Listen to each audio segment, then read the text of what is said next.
ज्ञानोबाऱ्यांचा हरिपाठ, या हरिपाठातील आपल्याला अभंग क्रमांक 9 आणि या अभंग क्रमांक 9व्या अभंगावर आपण चिंतन मांडलेलं आहे. आणि त्यातील 2 चरण आपण पहिल्या भागामध्ये आपण काय केलं आहे तर पूर्ण केलेले आहेत. आणि दुसऱ्या भागामध्ये आपल्याला द्वैताची झाडणी गुरुविन ज्ञान तया कैसे कीर्तन घडेल नामे, ज्ञानदेव म्हणे सगुण ध्यान, नाम पाठ मौन प्रपंचाचे, विष्णुविन जप व्यर्थ त्याचे ज्ञान,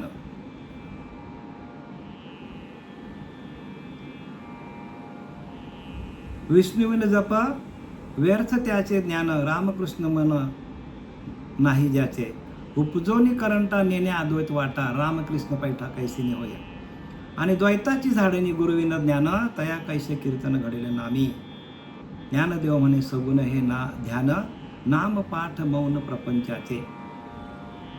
आपण 2 चरण आपले संपुष्टात आलेले आहेत. आणि 9व्या श्लोकामधील चरण क्रमांक 3 म्हणजे द्वैताची झाडणी. ज्ञानोबाराने यातनं काय सांगायचं, द्वैताची झाडणी म्हणजे काय की द्वैत गेलं पाहिजे आपलं. द्वैताला आपण काय करायचं, झटकायला पाहिजे. हो, प्रत्येक माणूस द्वैताला चिटकून बसलेला आहे.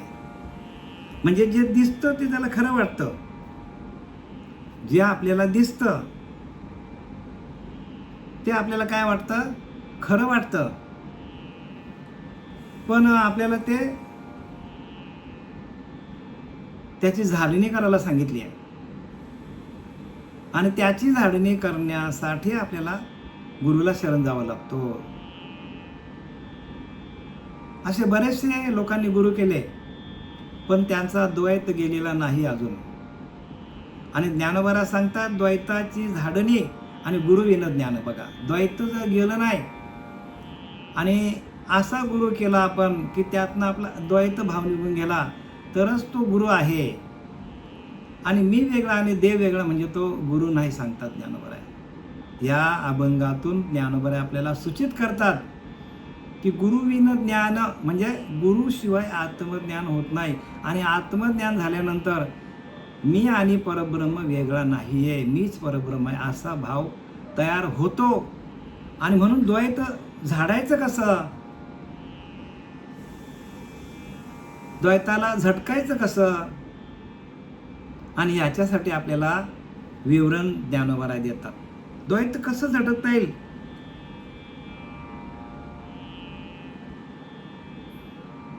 कारण उपजोनी करंटा नेण्या अद्वैत वाटा, रामकृष्ण पैठा कैसा होय. मागच्या 2 नंबर चरणामध्ये ज्ञानोबा सांगतात की उपजोनी करंटा नेण्या अद्वैत वाटा, म्हणजे तो करंट आहे आणि त्याला अद्वैत काय कळत नाही, तो द्वैतालाच खरं समजतो. मग आपला द्वैत कधी जाईल तर रामकृष्णी पैठा, म्हणजे राम आणि कृष्ण, रामकृष्णी, रामकृष्ण नाही रामकृष्णी म्हणजे काय, राम आणि कृष्णी म्हणजे ईश्वर, राम आणि कृष्ण ज्या मार्गाने गेले, रामाने जे जप केलं, कृष्णाने जे जप केलं आणि तोच जप आपल्या हातात आला. कारण त्यांनी जप कशावर केलं, रामकृष्ण म्हणजे काय, इडा आणि पिंगला ह्या 2 नाड्यांवर त्यांनी जप केलं. इडा आणि पिंगला ह्या 2 नाड्यात आपल्या, आणि त्या इडा पिंगला नाड्यांमधून वाहणारा जो श्वास आहे आपला, तो श्वास जसा जसा जसा जसा आपला कमी कमी होत जाईल तसं तसं आपलं द्वैत निघून जाईल आणि आपणच ब्रह्मस्वरूप आहोत असा प्रत्येक साधकाला अनुभवेल.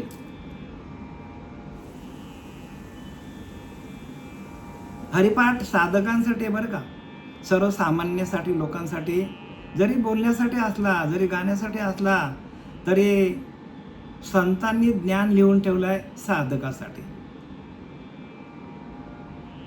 बद्ध, मुमुक्ष, साधक आणि सिद्ध. बद्ध माणूस विषयाने बांधलेला आहे आणि त्याने अनेक प्रकारचे विषय सुख भोगल्यानंतर त्याला जो त्रास होतो त्या त्रासातून काय होतो, तो अनेक प्रकारची संकट ओढून घेतो.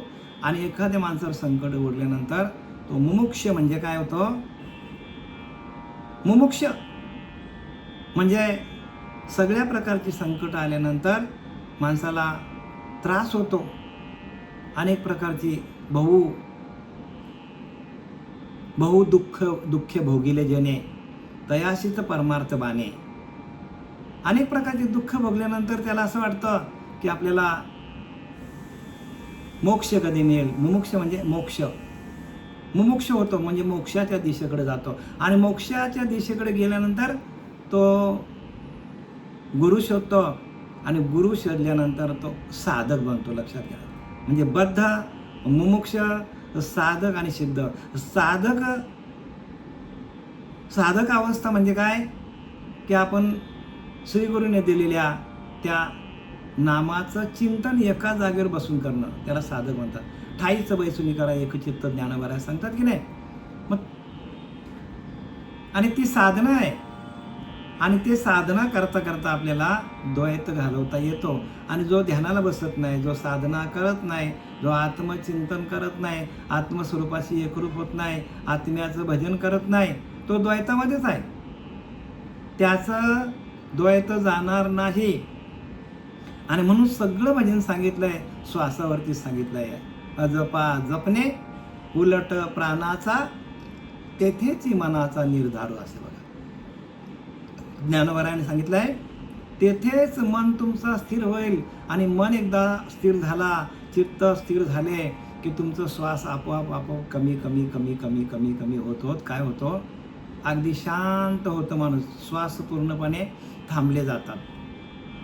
आणि श्वास पूर्णपणे थांबल्यानंतर जे आपल्याला अनुभूती येते, जे आपल्याला सुख, समाधान, शांती मिळते, आणि ते शांती हेच परब्रह्म आहे. शांती परते नाही धर्म, शांती हेच परब्रह्म आहे. तुमचे श्वास जेवढे कमी होतील, जेवढे कमी होतील, जेवढे कमी होतील, जेवढे स्थिर होतील, तेवढं मन तुमचं स्थिर होईल. बघा, प्रत्येक साधकाला अनुभव आहे. म्हणून साधकांसाठी ज्ञान आहे, आयऱ्या गायऱ्यांसाठी हे ज्ञान नाही आहे. म्हणून ज्याने साधना केली नाही, म्हणून तर काय सांगतात, साधन रूपी भक्तीच्या युक्ती आहेत. युक्तीनं जावं लागेल. ज्ञानोबरायाने आळंदीवरून पैठणला जाण्यापर्यंत हा हरिपाठ पूर्ण केलेला आहे बघा. जेव्हा शुद्धीपत्र घ्यायला निघाले सगळे, अगदी 4ही जण, त्यावेळेला ज्ञानोबारांनी हे अभंग म्हणजे हरिपाठ लिहून काढलाय. आळंदी ते पैठण हा पायी प्रवास त्यांनी केला. त्या पायी चालता चालता त्यांनी काय लिहिलं, हरिपाठ लिहिला. म्हणजे किती अंतर्यामी असतील ते, किती आत्मस्थिती त्यांच्याकडे असतील, आत्मभाव किती असेल, याचा आपण विचार करायला पाहिजे. हो, तुम्ही सगळे साधक दशेला आहात की नाही, तर तुम्ही थोडासा अभ्यास करा. हो, मनन करा. प्रत्येक चरणावर, ज्ञानोबरांच्या प्रत्येक हरिपाठातील प्रत्येक चरणावर तुम्ही अभ्यास करा, त्याच्यावर मनन करा, त्याचं ध्यान करा. ध्यानासाठी हरिपाठ आहे. म्हणून पहिला अभंग घेतला की नाही, सुंदर ते ध्यान लिहिलं की नाही. हरिपाठामध्ये खरा पहिला अभंग कोणता आहे, देवाची दारी उभा क्षणभरी. पण असं असताना आपल्याला हरिपाठामध्ये तुकोबारायांचा अभंग काय घेतला पहिल्यांदा, सुंदर ते ध्यान. सगळ्यात सुंदर काय, ध्यान आहे. आपल्या अंतःकरणाची सुंदरता आपल्याला वाढवायची असेल तर ज्याने त्याने ध्यान करायला पाहिजे. आणि जो ध्यान करत नाही त्याला ज्ञान होणार नाही बरं का. त्याला ज्ञान भरपूर असेल पण ते परोक्ष ज्ञान असेल, अपरोक्ष ज्ञान नाही, आत्म्याचं ज्ञान नाही. आत्म्याचं भजन केलं तर आत्म्याचंच ज्ञान आपल्याला होतं. आणि आत्म्याशिवाय दुसरं काही बोलणारच नाही माणूस. भाकड कथा बोलणार नाही. लक्षात घ्या, ज्याला आत्मज्ञान झालं तो भाकड कथेकडे कधीच बोलणार नाही, तो आत्म्याचंच सांगेल. आणि म्हणून प्रत्येकाने ज्ञानोबरांच्या प्रत्येक ओळीकडं, प्रत्येक चरणाकडे लक्ष द्या. म्हणून काय सांगितलंय, रामकृष्ण पैठा कैसे निवय, म्हणजे रामकृष्णी पैठा कैसे होईल. म्हणजे इडा आणि पिंगला ह्या ज्या नाड्या आहेत त्या नाड्यांकडं सातत्याने लक्ष देऊन आपल्याला काय करायला पाहिजे. जे भरकटणार मन सगळीकडे भरकटते की नाही, मग त्या भरकटणाऱ्या मनाला आपण कसं स्थिर करायचं, एकाग्रचित्त कसं करायचं.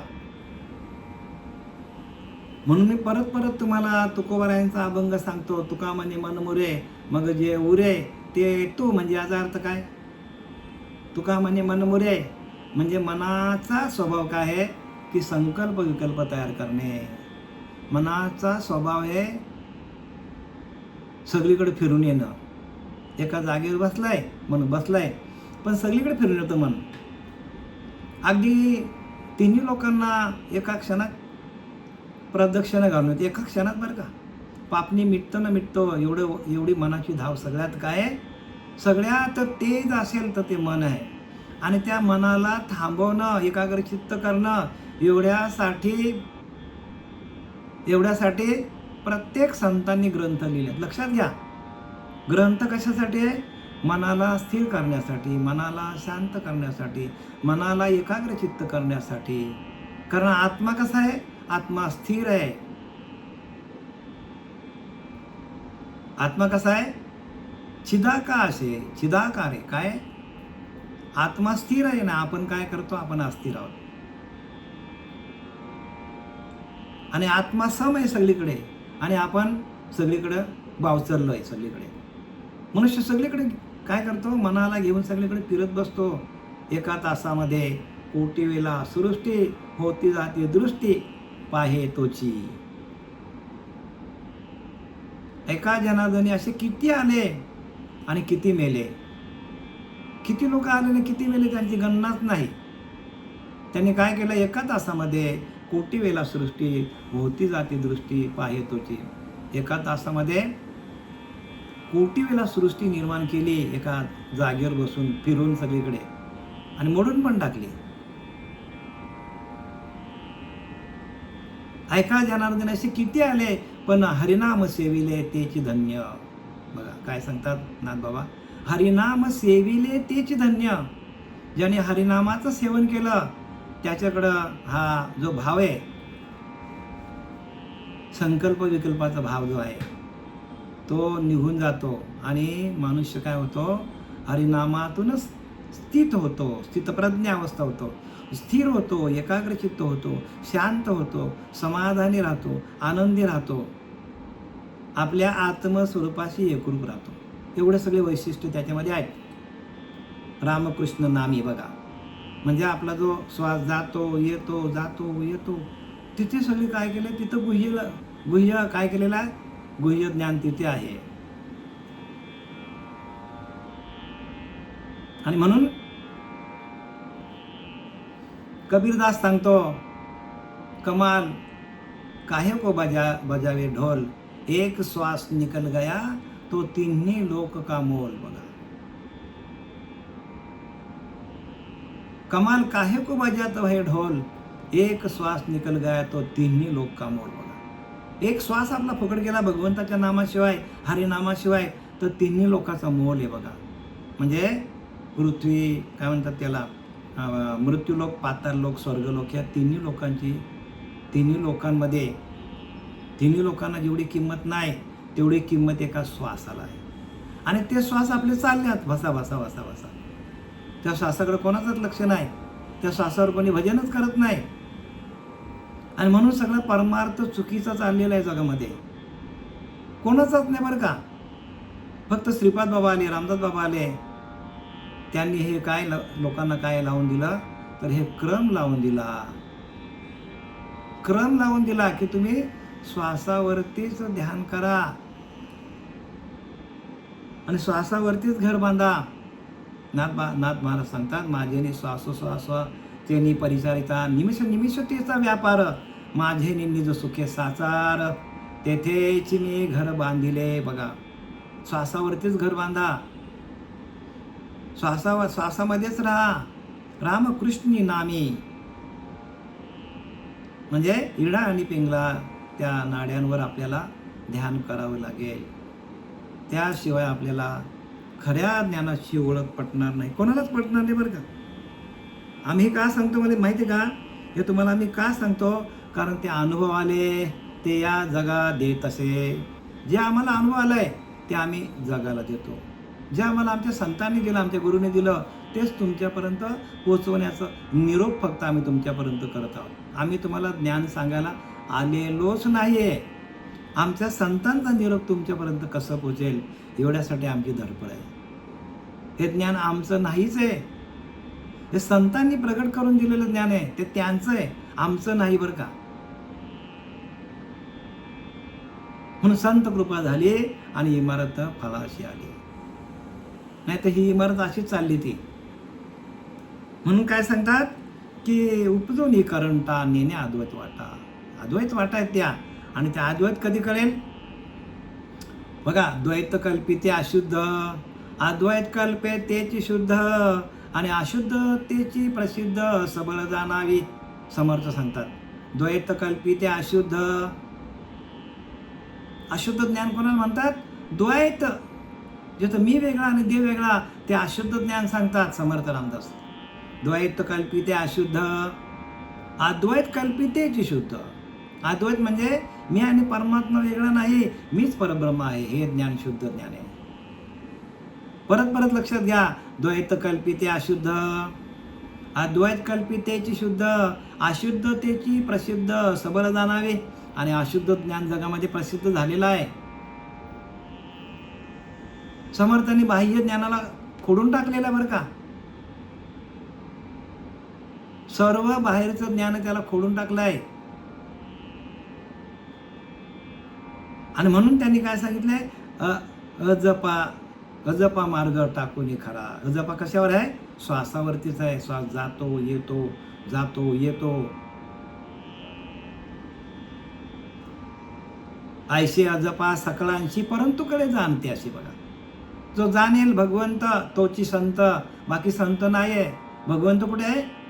आत आत येतो बाहेर येतो, आत येतो बाहेर. जो श्वास आपला तो भगवंत आहे. वासुदेव करीतो फेरा, वाड्यात बाहेर दारा. काहीतरी दान पुण्य करा, जाऊन द्या हरी तो जातो माघारा. वासुदेव करतो फेरा, अखंड चालू आहे. रामकृष्ण नामी म्हणजे इडा आणि पिंगला नाड्या ज्या आहेत, त्या नाड्यांवरती आपल्याला काय करावं लागेल? भजन करावं लागेल, तरच आपली स्थिती बांधली जाईल. अशी स्थिती बांधली जाणार नाही. आणि जे ध्यान करत नाही, आणि म्हणून तर आम्ही सांगतो बाबांनो ध्यान करा. जे ध्यान करत नाही त्यांना ज्ञान नाही असं आम्ही ओरडून का सांगतो? संतांनी सांगितले बरं का इथं. आम्ही म्हणजे आम्हाला संतांनी शिकवले ते सांगतो तुम्हाला. जे अनुभूती आली ते तुमच्यापर्यंत पोहोचवण्याचं काम करतो. उपजोनी करंटा लिहिले, तो करंट आहे. करंटा पडून उताना करीनाना कल्पना तैशी माया. म्हणजे तो मायेवरच अजून देहबुद्धीवरच आहे, आत्मतत्वावर जात नाही, आत्म्याशी एकरूप होत नाही. तुमचा आत्मा हाच तुमचा परमात्मा आहे.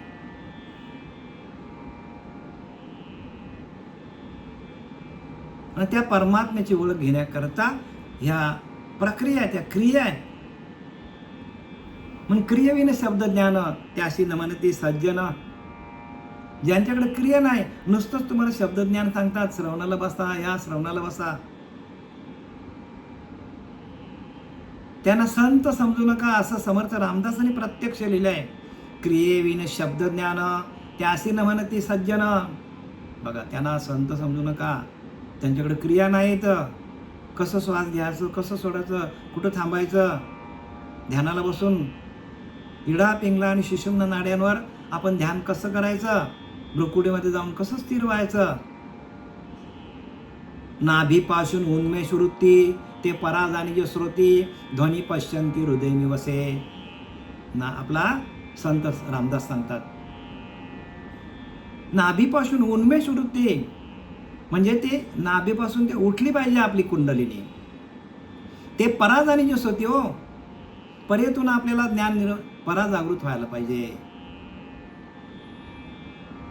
ध्वनी पश्यंती हृदय निवसे. बघा, पश्यंतीमध्ये ध्वनी निर्माण होतो, पण हृदयामध्ये मी आहे. तैसा हृदयामध्ये रामू असता सर्व सुखाचा आराम. बघा, सर्व सुख आहे हृदयामध्ये. की भ्रांताशी कामविषयावर. का जाईल माणूस कामविषयाकडे सांगा? जर त्याला आत्मसुख मिळालं, आत्मशांती मिळाली, तर तो विषयांकडे धावेल का? नाही धावणार. मग आत्मशांतीचा मार्ग कोणीच दाखवत नाही हो. आणि तो मार्ग जो आहे तो जोपर्यंत कुंडलीने जागृत होत नाही तोपर्यंत नाही मिळणार. म्हणून अर्भकासाठी पंते हाती धरेली पाटी. अर्भकासाठी पाटी, पंते हाती धरेली पाटी. तैसे संत क्रिया करून दाविती जगी. बघा, क्रिया करून दाखवतात ते आपल्याला. आणि क्रिया करून धावणारा श्रीपाद बाबा, रामदास बाबा, आमचे पांडुरंग देवकर बाबा आले आणि त्यांनी आम्हाला क्रिया दाखवली हो. मंथुनी नवनीता तैसे घ्या, त्याचा अर्थ काय? क्रिया हो. मंथन करा. मंथन करून आपल्याला काय करावं लागेल? जीव शिवाचं ऐक्य करून घ्यावं लागेल, तरच हे ज्ञान आहे. अन्यथा असं ज्ञान नाही. लक्षात घ्या. आपण किती पण आपण जरी प्रयत्न केले तरी जोपर्यंत क्रिया नाही, घर्षण नाही. साधा दगडावर दगडामध्ये पण देव आहे, पण घर्षण केलं तर लगेच अग्नी बाहेर पडतो. माचीसची कांडी आहे, घर्षण केलं तर लगेच अग्नी बाहेर पडतो. तसं जोपर्यंत आपण घर्षण करत नाही, घासायला शिका. श्वास घासायला शिका. घासा. घासल्याशिवाय ज्ञान होणार नाही. स्वस्थ बसू नका. आपण असा स्वस्थ बसून राहिलो तर आपल्याला काही भेटणार नाही. हेल्या आला आणि पाणी वाहतच मिळाला हो. म्हणून घासायला शिका. द्वैताची झाडणी गुरुविन ज्ञान, तया कैसे कीर्तन घडेल नामी. द्वैताची झाडणी. द्वैत कशात निघून जाईल? जर आपण झाडलं तर झाडायचं कसा?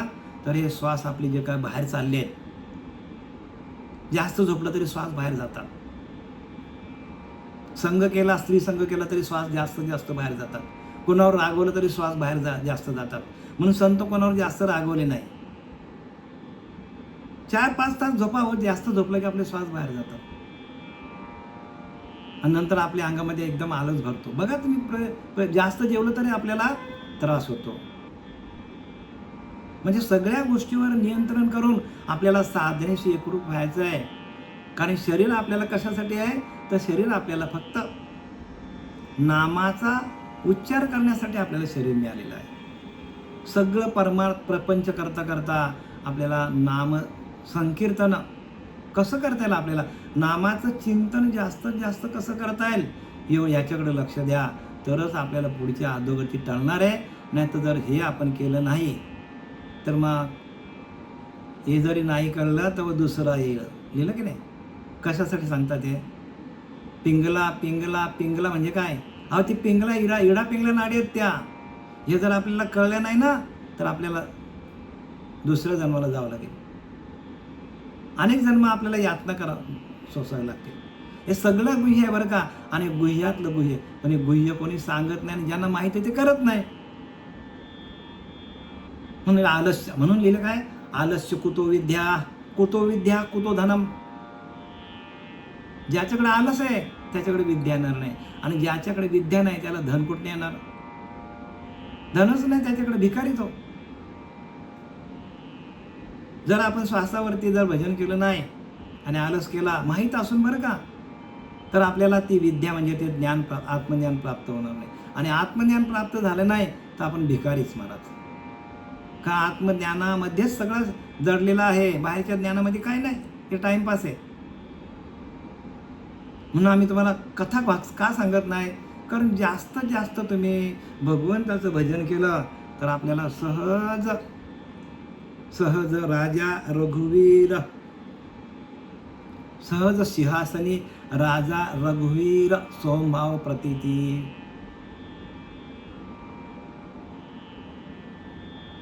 सिंहासनावर बसून आपल्याला जर सोमभाव आपला तयार झाला तर आपण जसा रामाने भगवंताला प्राप्त करून घेतला त्या सोमभावातून, कृष्णाने सोमभावातून भगवंताला प्रगट करून घेतला, तसा आपला पण सोमभावच आहे. आणि त्या सोमभावातून आपल्याला भगवत स्वरूप होता येतो. आपल्याला प्रत्येक जीवाला मनुष्य देहाला येऊन भगवत स्वरूप होता येतो.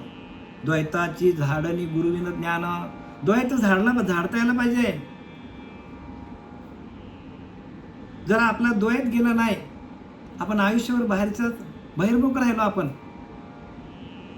आपण आयुष्यावर बहिर्मुख राहिलो आणि गुरुचं आपण ऐकलंच नाही. गुरु सांगता रे बाबा तुम्ही ध्यान करा आणि आपण ध्यान केलंच नाही.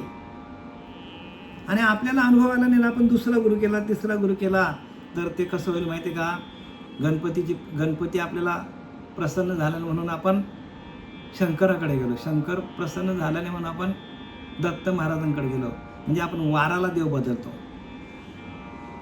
तसं आपल्याला गुरुने दिलेलं आपण स्वतः जर भजन केलं नाही तर मग काय होईल? आपलीच आपण फजिती होईल. इथे गुरुचं काहीही दोष नाही बरं का. त्याने मी तुम्हाला मागे पण सांगितलं होतं की एकलव्य प्रत्यक्ष द्रोणाचार्याचा त्यांनी पुतळा करून काय केलं? जे ज्ञान मिळवलं ते ज्ञान अर्जुनाने प्रत्यक्ष द्रोणाचार्याकडून घेतलेलं ज्ञान त्या ज्ञानाच्या पुढचं होतं. लक्षात घ्या. त्याहीपेक्षा अर्जुनापेक्षा श्रेष्ठ धनुधर होता. कारण एकलव्याचा त्याने पुतळा बनवला आणि पुतळ्याला नमस्कार करून काय केलं? त्याने धनुर्धर विद्या 1 नंबर शिकला. पुतळ्याला विचार करा, प्रत्यक्ष सद्गुरू नव्हते का? तर त्याच्या मागे त्याचं कष्ट होतं. तसं तुमच्या मागे तुमच्या साधनेचं कष्ट असलं पाहिजे. साधना पाहिजे हो. साधनेशिवाय नाही जमणार. साधनेतून साध्यापर्यंत जाता येतो. साध्य म्हणजे काय? साध्य म्हणजे फलप्राप्ती, फलश्रुती. साध्य म्हणजे भगवंताला प्राप्त करणं. साध्यापर्यंत जाण्यासाठी आपल्याला सातत्याने आपल्या श्वासाकडे लक्ष द्यायला पाहिजे. आपला श्वास हाच आपला देव आहे आणि त्या श्वासाला आपण कसं कमीत कमी आपल्या अंतर्मुख होऊन त्या श्वासावर आपण भजन करता करता आपल्या देहाचा निराश कसा होईल, आपल्याला सुख कसं मिळेल ह्याच्यावरती जास्तीत जास्त लक्ष घाला. म्हणून विष्णुविन जप व्यर्थ त्याचे ज्ञान. म्हणजे ज्या महाविष्णूने हंसाचं रूप घेतलं आणि हंस रूप घेऊन ते ज्ञान कोणाला सांगितलं? ब्रह्माने आत्रीने दत्त महाराज, नारायण जालूनकर, लक्ष्मण, बलभीम, सख्यानंद, शांतमयी, बंडोबा, केरोबा, श्रीपाद बाबा, रामदास बाबा, नारायण बाबा, नानाबाबा, पांडुरंग, दिवेकर बाबा, हे सगळ्या मालिका इथपर्यंत आणि त्या आमच्यापर्यंत आलेला आहे. म्हणून विष्णुविन जप. त्या महाविष्णूनं काय केलं? महाविष्णूनं आपल्यापर्यंत ते ज्ञान कसं येईल याच्यासाठी महाविष्णूने ते ज्ञान ब्रह्माला दिलं हंसाचं रूप घेऊन. आणि हंसरूपाने ते ज्ञान ब्रह्माला दिलं. ब्रह्माने ते आत्रीला दिलं, आत्रीने ते दत्त महाराज. आणि ही जी परंपरा आहे त्या परंपरेमध्ये हे ज्ञान सापडतं. म्हणून विष्णुविन जप व्यर्थ त्याचे ज्ञान. म्हणजे महाविष्णूने जे काय आपल्याला दिलेलं आहे, आपली मालिका महाविष्णूपर्यंत जातो. म्हणजे आधी अनादी काळापर्यंत जातो आपली मालिका. आणि त्या मालिकेचं ज्ञान आपल्याकडे आलेलं आहे. म्हणजे कृता, त्रेता, द्वापार आणि कली सगळं काय आपण कुठंपर्यंत पोहोचलेलो आहोत? तर कृतायुगापर्यंत आपण जातो. कारण कलीचा प्रभाव खूप आहे. कलीचा प्रभाव प्रत्येक जीवावर आहे. पण ज्या वेळेला आपल्याकडे कृतायुगाचा नाम आपल्या हातात येतो तेव्हा कली आपला काही वाकडं करू शकत नाही बरं का. काहीही वाकडं करू शकत नाही. आणि आपल्याला प्रत्येकाला कलीने काय केलं आहे? जखडून ठेवलेलं आपल्याला. कारण त्याला माहिती का आपल्याला हा देह वापरायला मिळेल. आणि आपली अशी जिद्द पाहिजे की नाही, मी ज्या स्वरूपातून आलो आहे, माझा जन्म ज्या आत्मस्वरूपातून झालेला आहे त्या आत्मदेवाला कधी भेटतो? त्या आत्मस्वरूपाला कधी भेटतो? त्या आत्म्याशी एकरूप कसं व्हायचं हे ज्ञान शिकवणारे ते संत असतात. आत्म्याशी एकरूप होऊन आत्म्याचं भजन करता करता आत्मानंदामध्ये जाऊन आत्मचैतन्याशी एकरूप होऊन आपल्याला देह ठेवायला पाहिजे. आणि त्याला म्हणतात संत. बाकी संत नाही, लक्षात घ्या. बाकी असतील पण ते संत नाही आहेत.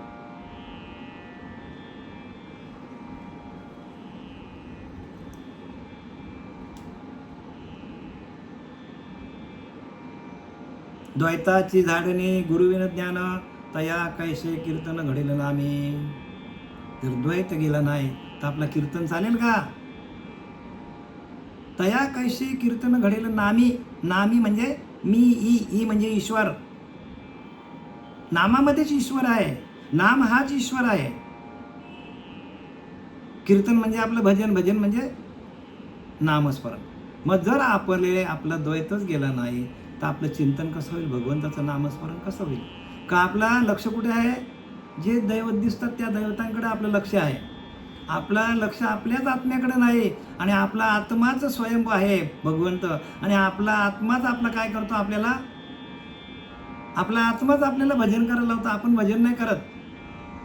तुमचा आत्मा तुमचं भजन करतो, पण तुमचं फक्त लक्ष पाहिजे. हे तो लक्षांश अनुभवणे. हे तो वाच्यार्थ काय काम हे? मुख्य अनुभवाची खुले वाचाग्रता काय कामे? जेथ परा पश्यंती मध्यमा वैखरी, जेथ ओसरती चारी. जेथ चारी वाणे बंद पडतात. तया कैचे कीर्तन. क म्हणजे काय? क म्हणजे चार वाण्या, लक्षात घ्या. परा पश्यंती मध्यमा वैखरी, या चारी वाण्या आपल्या. या चारी वाण्या आपल्या काय आहेत? या 3 वाण्या खालच्या बंद आहेत आपल्या. आणि आपण या वाणीतून म्हणजे वैखरी वाणीतून आपण जप करतो, पण तो जप त्या वैष्णव पंथापर्यंत पोचत नाही. मग काय करायला पाहिजे? तया कैचे. क म्हणजे 4 आणि 4 वाण्या आपल्या आहेत. आणि त्या 4 वाण्यातून आपलं भजन चाललं पाहिजे. नुसतं वैखरीतून भजन करून फायदा नाही. म्हणजे परा पश्यंती मध्यमा वैखरी, जेथं ओसरती चारी. ह्या 4 वाणी नंतर बंद पडतात. परात्पर वाणी आहे, त्या परात्पर वाणीतून भजन चाललं पाहिजे. परेहून परते घर, तेथे राहू निरंतर. बघा, निरंतर आपल्याला तिथं राहायला पाहिजे. एक क्षण पण आपल्या तिथं विसंबता कामा नये. सातत्याने आपलं आत्मचिंतन वाढलं पाहिजे.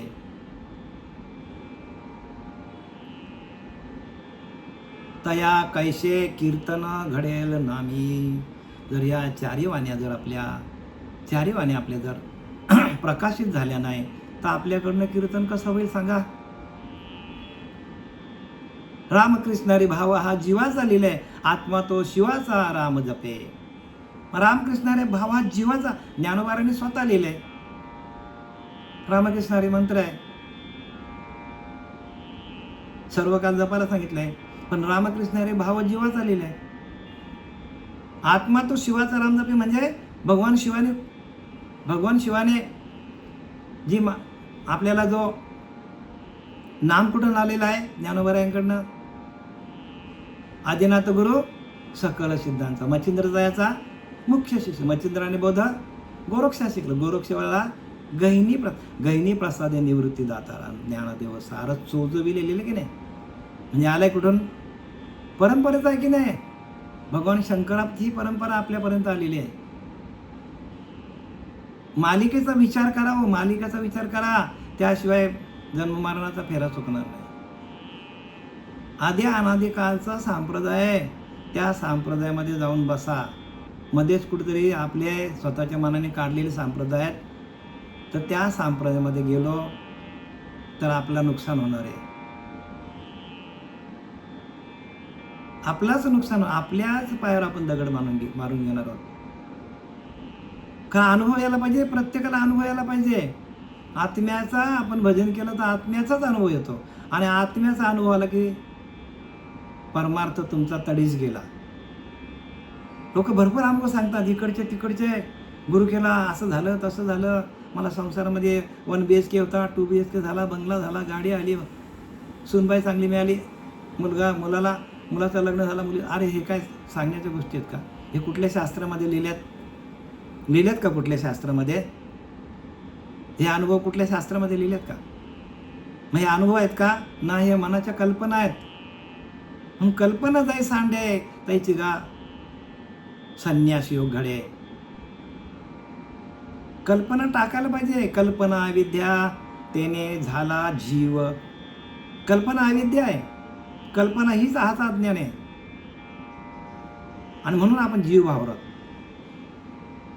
कल्पनेपासून कल्पीला ठेवा, तेने पडे गोवा नेणे हरी. हरीची ओळख होत नाही. कल्पनेपासून कल्पीला ठेवा. कल्पनेचा ठेवा प्रत्येक माणसाकडे आहे. तेने पडे गोवा. त्याच्याने माणूस गोत्यात येतो सांगतात. गोत्यात, गोवा म्हणजे गुरफटला जातो कल्पनेमध्ये. ने हरी म्हणजे हरीची ओळख होत नाही.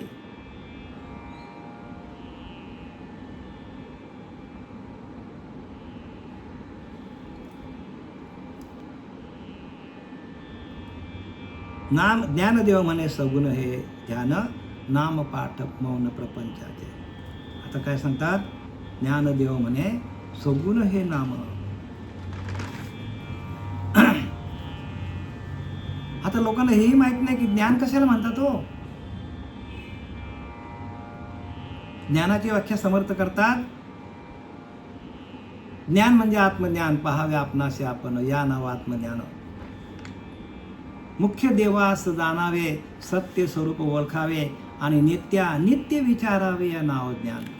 जिथं दृश्य प्रकृती सरे, पंचभूतिक ओसरे, समोर द्वैत निवारे, या नाव ज्ञान. समर्थ रामदासांची व्याख्या आहे. काय व्याख्या करतात? ज्ञान कशाला म्हणतात?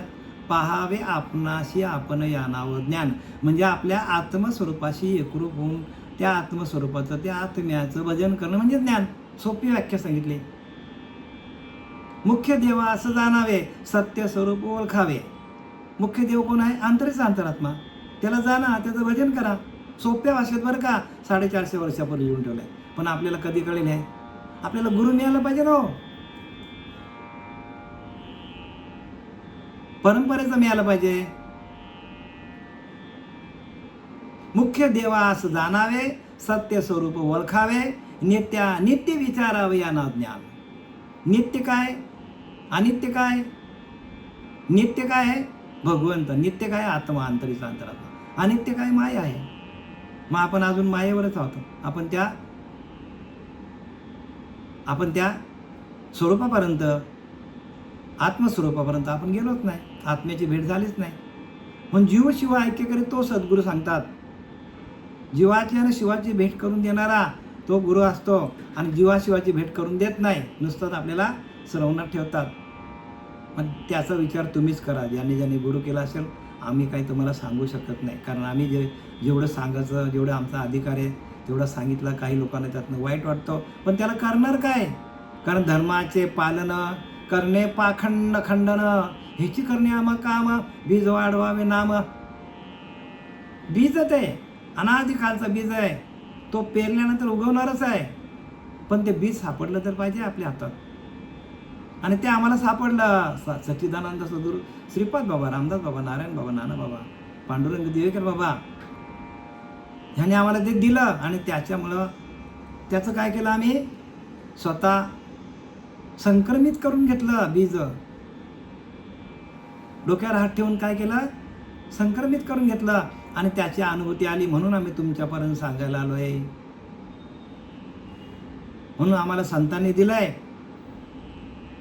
आणि ते संतांचं निरोप तुमच्यापर्यंत पोहोचवण्याचं काम आम्ही यथार्थपणे करत आहोत. यथार्थपणे बरं का, कुठल्याही प्रकारचा त्याच्यामध्ये स्वार्थ नाही आहे. निष्कामतेने, निष्काम काय?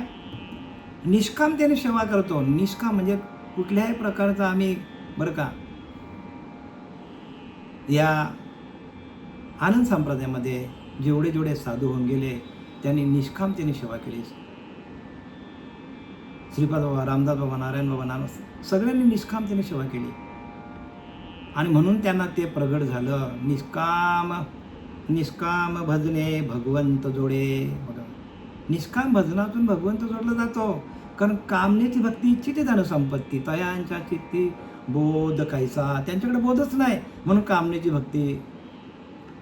धन मिळावा, संपत्ती मिळावी, ही कामनेची भक्ती आहे. का? तयांच्या चित्ती बोध. त्यांच्याकडे बोध नाही हो. आणि निष्काम भजन कशातून होतं? निष्काम सेवा कशातून होतं? तर बोधातून होतो. आणि तो बोध आपल्याला दिलेला आहे. आणि त्या बोधाच्या माध्यमातून हे ज्ञान होतं. बोध करी तुझी सोय परब्रह्म, ऐसा ध्याता होतो तद्रूप, देहाचा निराश करून पाहे. ब्रह्मानंद अनुभवणे हंसानंद म्हणे. बघा, हंसानंद स्वामी सांगतात, ब्रह्माचा आनंद घ्या, ब्रह्मज्ञानाचा अनुभव घ्या, ब्रह्मानंदामध्ये जाईल. पण तो अनुभव घेण्यासाठी आपल्याला तसे गुरु मिळालं पाहिजे जीवनामध्ये. जर तसे गुरु जीवनामध्ये आपल्याला मिळाले नाही तर मग आपल्याला जे काय आपण करतो ते आपण वेगळ्या मार्गाला चाललो असा त्याचा अर्थ होईल. आता पुढे सांगतात, ज्ञानदेव म्हणे सगुण हे ध्यान नामपाठ मौन प्रपंचाचे. सगुण काय म्हणतात? ज्ञानदेव म्हणे सगुण म्हणजे सकार. सगुण म्हणजे सकार, म्हणजे आपला जो श्वास चाललेला आहे सकारातून, म्हणजे अस्तित्व. सगुण म्हणजे आपला अस्तित्वाची आपल्याला, त्या भगवंताच्या अस्तित्वाची जाणीव आपल्याला ह्या सगुण देहामध्ये होतो. जर आपल्याला सगुणच मिळाला नसता तर आपल्याला भगवंताची अनुभूती आली असत्या का? म्हणून ज्ञानदेव म्हणे सगुण हे ध्यान सगुणाचे आधारे निर्गुण पाहिजे निर्धारे. बघा, सगुणाचा आधार घ्यावा लागेल. आपल्याला भगवंताची प्राप्ती का होतो? तर आपल्याला नरदेह मिळालेला आहे, सगुण बरं का, अगदी गुणासहित मिळालेला आहे. आणि त्या सगुणाचा म्हणजे आपल्या देहाचा मनुष्यरूपी देहाचा अनुभव घेऊन आपल्याला भगवंताची प्राप्ती आहे. भगवंत निर्गुण आहे, निराकार आहे, त्याला आकार नाही उकार नाही. पण आपल्याला हा नरदेह मिळालेला आहे. तो कशासाठी मिळालेला आहे? तर सगुणाचे आधारे निर्गुण पाहिजे निर्धारे, म्हणजे निर्गुण तत्वाकडे जावं लागेल आपल्याला. म्हणून समर्थ रामदास सांगितले, गणाधीश जो ईश सर्वा गुणाचा, मुळारंभारंभ तो निर्गुणाचा, नमो शारदा मूळ चत्वार वाचा, आणि गमू पंथ अनंत या राघवाचा. गणाधीश तो ईश सर्वा गुणाचा, मुळारंभारंभ तो निर्गुणाचा, म्हणजे निर्गुणातून सगुणाची उत्पत्ती आहे. मग आपल्याला सगुणाची भक्ती करता करता सगुणामध्ये असतानाच आपल्याला त्या भगवंताची आपल्याला भगवंताचा अस्तित्व भाव आपल्यामध्ये प्रगट व्हायला पाहिजे. अस्तित्व भाव म्हणजे भगवंत आपल्याकडे आहेच आणि तो मीच आहे बरं का. भगवंत आपल्याकडे आहे, चैतन्य रूपाने आहे, आणि ते चैतन्य म्हणजेच मी आहे असा भाव आपला ध्यान करता करता होतो. म्हणून काय लिहिलंय की ज्ञानदेव म्हणे सगुण हे ध्यान. सगुण आपल्याला जो ध्येय मिळालेला आहे त्या सगुणाच्या माध्यमातून आपल्याला काय करायला सांगितलंय तर अस्तित्व भाव. भगवंत आपल्या जवळच आहे, भगवंत लांब नाही बरं का. भगवंत आपल्या जवळच आहे. जवळी जवळी नव्हे अंतरे, परंतु भेट नाही जन्मभरी मरेपर्यंत भेटण्यावर हाय आपल्या जवळच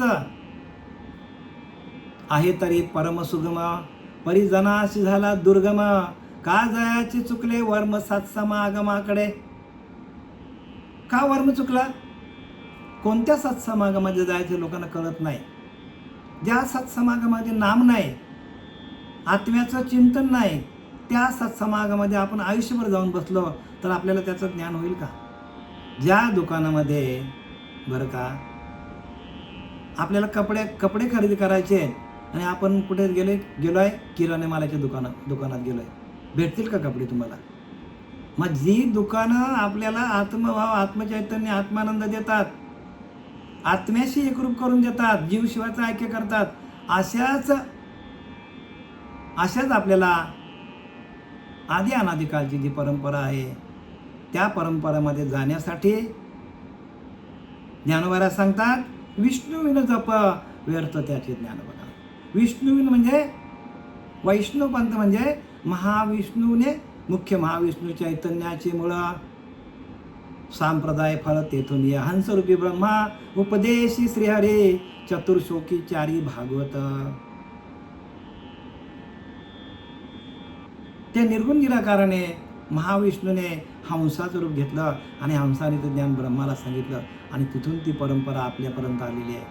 म्हणून विष्णू विन जप म्हणजे जे विष्णू भगवंताने आपल्याला जप लावून दिलाय तोच आपल्याकडे असलं पाहिजे असं ज्ञानोबा आपल्याला या 9व्या अभंगातून आपल्याला सूचित करतात, आपल्याला सूचना देतात. बाबांनो, विष्णू विन जप व्यर्थ त्याचे ज्ञान. आणि भगवंत ज्ञानोबाला कोणाचे अवतार आहेत? विष्णूचेच अवतार आहेत. आणि म्हणून त्यांनी काय केलं? अवताराला आले आणि त्यांनी ते जप लावून दिलं आपल्याला. म्हणून ज्ञानेश्वरी सगळ्यात श्रेष्ठ आहे. जगाची माऊली झाली ज्ञानोबा. का? वय धाकुटा पण नृपती आणि वृद्धतया असं नमस्कार करते. सगळे संत त्याला नमस्कार करतात. संजीवनी समाधी घेतली, विचार करा. हे ज्ञान कोणाला कळणं कठीण आहे, पण सोपं पण तेवढंच आहे. पण परंपरेच्या गुरुला शरण जायला पाहिजे. परंपरेचे गुरु आपले श्रीपाद बाबा, रामदास बाबा, नारायण बाबा, नाना बाबा, पांडुरंग दिवेकर बाबा हे परंपरेचे गुरु आहेत. आणि म्हणून ते आम्ही तुमच्यापर्यंत हे ज्ञान पोचवण्याचं काम आम्ही करतो बरं का. नाही तर आम्हाला हे जमलं नसतं. हे ज्ञानेश्वरी, हे नाथ भागवत, हे त्याच्यानंतर हरिपाठ, हे आम्हाला कोणाला कसं काय कळेल? तर आम्ही पूर्णपणे बहिर्मुख होतो. पण ज्यावेळेला आम्हाला बोध दिला, बोध मिळाला, नामाचा बोध मिळाला, तेव्हा आमचं द्वैत बाहेर गेलं बरं का. सगळी लोक काय आहेत? तर बहिर्मुख आहेत, आतमध्ये येतच नाही. आतमध्ये आल्याशिवाय आपल्याला देवाची ओळख होणार. देवा आतमध्ये आहे आणि आपण त्याला शोधतो. देव आहे, देव आहे, हृदय मंदिर शोधून पाय सांगतात की नाही. देव नटला नाना परी, भरून उरला चराचरी.